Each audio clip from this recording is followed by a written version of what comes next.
Do not compromise. Out of his glorious, unlimited resources he will give you the mighty inner strengthening of his Holy Spirit, Ephesians chapter 3 verse 16. Horace Pitkin, the son of a wealthy merchant, was converted and went to China as a missionary. He wrote to his friends in America, saying, "It will be but a short time till we know definitely whether we can serve him better above or here." Shortly afterward, a mob stormed the gate of the compound where Pitkin defended the women and children. He was beheaded and his head was offered at the shrine of a heathen god, while his body was thrown into a pit with the bodies of 9 Chinese Christians. Sherwood Eddy, writing about him, said, "Pitkin won more men by his death than he ever could have won by his life."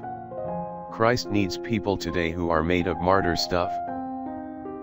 Dare to take a strong, uncompromising stand for him. Prayer for the day. Thank you, Lord, for the examples of those who have gone before us. Help me to take hold of your unlimited strength, too.